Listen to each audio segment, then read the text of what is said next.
Hi there, and welcome to Effective Software's 3-Pane of Incident Management webinar. My name is Amanda. I'm with the sales department here at Effective, and today we're going to be running through the 3 most common pains that we encounter with our clients so far as when they're using more manual processes to manage their incidents for health and safety. We're going to be taking all of our questions at the end of the webinar today, so please feel free to ask as many questions as you have. We'll be taking them all. Dave here will be recording them as we go through. Hi, Mandy.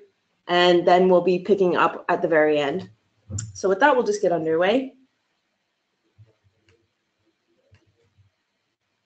So commonly when we're speaking again with our clients, there's usually about 3 sort of common incident management processes that tend to cause trouble. So again, those more manual processes, you're using your paper records. There might be, filing cabinets that are stacked to the brim, or you could be using your more Excel spreadsheets across the business. These could be shared to many departments, but are hard to manage from an information perspective.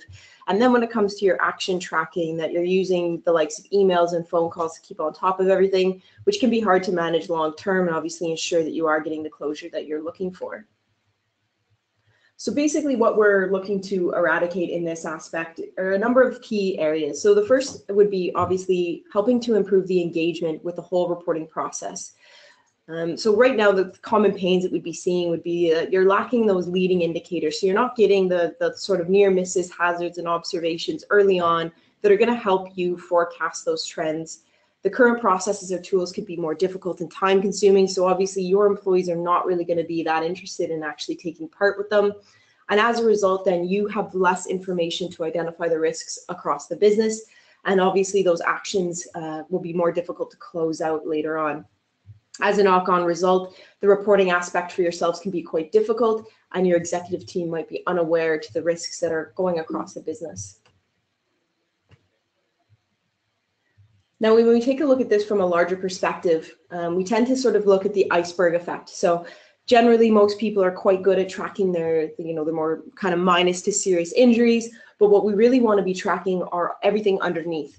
So our near misses, our unsafe acts, unsafe conditions, and really just generating a huge amount of statistical evidence that's going to help us prevent those more serious incidents from occurring.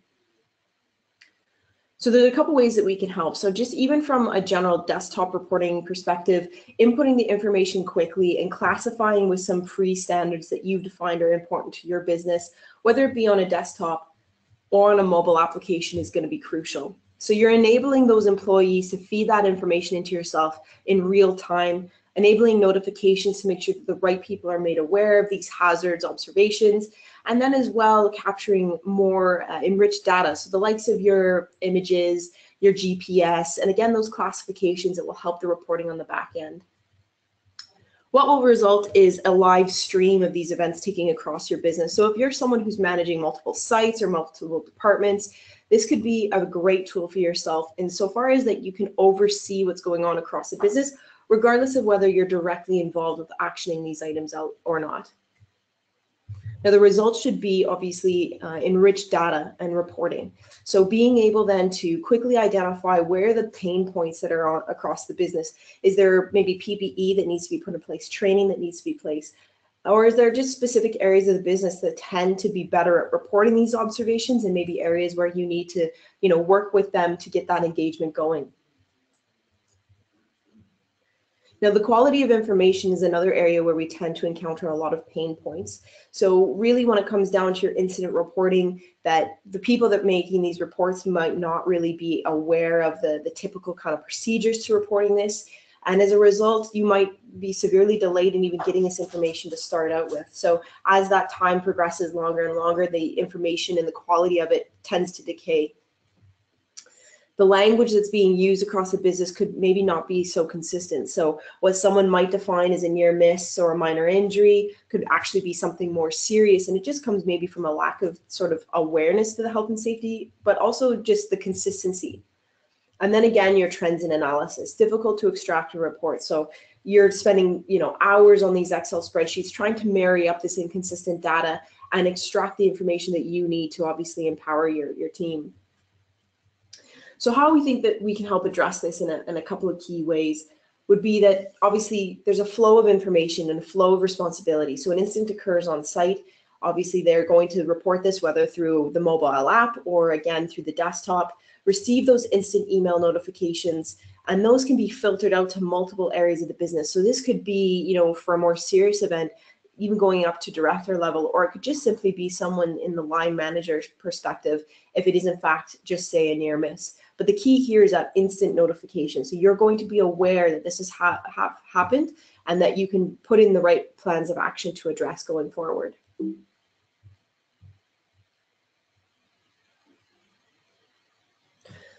Now, to collect this information in a streamlined and simple way, we have to make sure that only the really important information is being collected in those initial stages. So the report forms have to be simple, easy to understand, but also getting you that quality of information that you're looking for.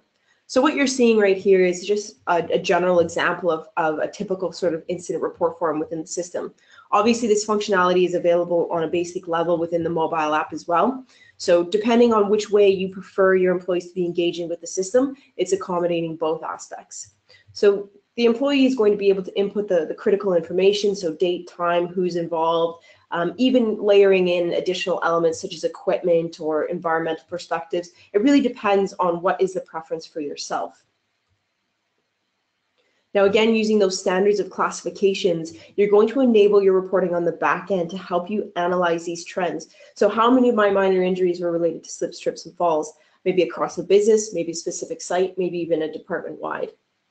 And again, this is then going to feed into your real-time dashboards. So basically providing you with this instant data across multiple sites, or again, those different departments, and enabling you to pinpoint the areas where maybe are most concerned to yourselves, hopefully before they become more serious. Now, there's also a number of one-click reports that you can generate that would be directly to, say, a CSV download or a PDF. And these can be filtered to a very, very specific level or taken at a high level. So just a quick reference here, using the incidents by body part, an image would be clicked on to indicate the body, the part that was damaged or injured in the actual event. And then you can cross-section that by the different types of incidents or events. And then with that, you're obviously going to be able to analyze a specific trend that's happening across the business. Now, finally, duty of care is something that I think all health and safety managers really struggle to make sure that they're keeping on top of and really getting that oversight again across the business. So generally, when you're working with these more manual processes, getting the integration of information across the business can be difficult. So this could be tied into, obviously, training management records or even plant and equipment records. You need to be able to access that quite quickly, but if it lives in silos, this can be quite difficult for yourselves. Streamlining the action tracking and oversight to completion is obviously a huge aspect. So if something has occurred on your site, you want to be able to prove that, in fact, these actions have been completed and that we've done, to the best of our ability, everything that we can do to prevent an incident like this from occurring again. And then just being able to have your historical data centralized and protected in one location. So if this was something that you needed to access in the future, whether it be for some sort of injury claim or otherwise, that you have the security and knowledge that your information is in one spot.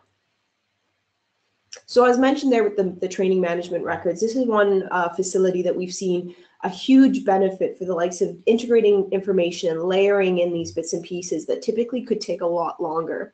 So by tagging in someone into this actual event, we can quickly see their training matrix and their compliance. So red, amber, green, were they trained or properly aware of the risks that were actually going to be apparent to them in this particular line of work?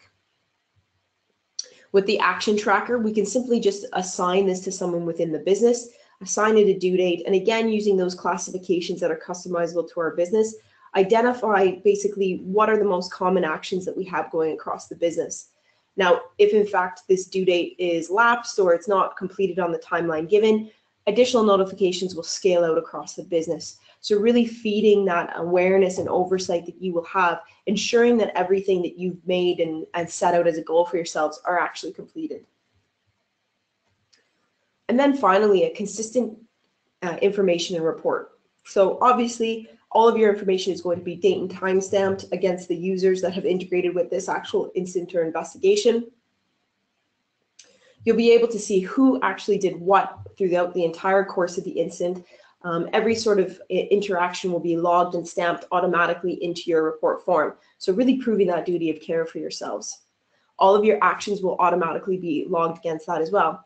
This can relate to sort of PDFs or documents that you've acquired over the type, but also any sort of corrective or preventative actions that you've implemented to make sure that this incident doesn't happen again. So finally, when we're looking at kind of the comprehensive incident management umbrella, there's usually 3 key areas that we want to be able to touch on. So protecting our employees is first and foremost, making sure that if there are in fact incidents, we're learning from that information as best as we're able and putting in place the preventative measures to prevent harm to anyone that might be working for us. Reputationally protecting the business from the knock-on effects of maybe these events that are happening in the wider scope or the public eye. And then financially, obviously, there's always an implicated cost with any of these incidents that would be occurring, and protecting the business against these financial implications from actually happening and being able to ensure that we are protecting everyone going forward.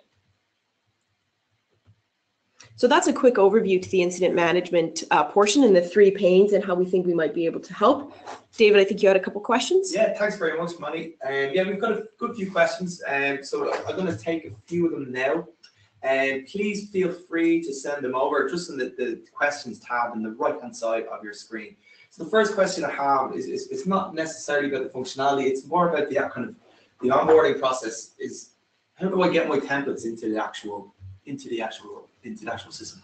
So that's a great question. So obviously, as I mentioned, the system is highly customizable to suit obviously different types of industries, different types of clients. So what we would do is really a hand-holding kind of partnership. Our customer success department would work side by side with yourself and anyone that you might feel would be able to input some valuable information regarding that sort of structure.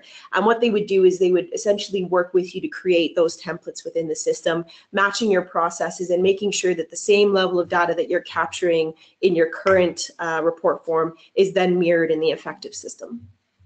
Very good, thanks. Just a quick one as well from that onboarding procedure. What's the kind of typical onboarding process?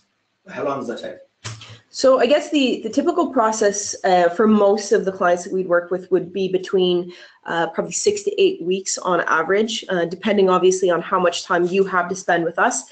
But we'd generally be looking at sort of a once-a-week engagement where we'd be doing training, showing you obviously the different aspects of the system that you'd be looking to implement, and then obviously working further up to integrating your information and putting you into what we call a sandbox site. So essentially a testing site where you can work within this sandbox. It's not going to affect your actual go live site, but just get a feel for what works for you and what doesn't, and then we can make accommodations and adjustments to the software. Finally, the last stage would be sort of an on-site training with yourselves, making sure that anyone that would be interacting with this from sort of a train the trainer perspective would have the information and the knowledge to effectively, get the adoption and get the rollout of the system going. Perfect, perfect. And just briefly, I think it was just a question came up when the dashboards were on screen. Is right, the dashboards themselves look great. It's just the fact that is there a way to configure the actual functionality of those specific widgets? So with the specific widgets, yeah, that's absolutely something that we're, I guess, looking to work towards, where we'll be able to basically provide you with a number of different widgets that you'll be able to implement in a format that suits yourself. So right now they are, I guess, a standard sort of outline that the majority of our customers have fed back to us saying that this would be the common areas that they're tracking. And then there will be going forward the ability that you'll be able to actually customize these widgets. I should also point out, though, that within the reporting module, all the information that's feeding into those widgets is available for extraction within our reporting module. So it's not to say that certain information will be hidden behind. You'll have access to all of that raw data, so you'll always be able to pull the reports that you need, but the individual dashboards themselves will eventually get there. Okay, cool. Again, guys, just don't feel free to send any questions over, and we've got a good bit of time. We said we take up to, it was between 15 and 20 minutes. We've just under 5 minutes left, so one or two questions here still. So the one is, you just briefly mentioned again the dashboards and the reporting aspect. What format can I get them in?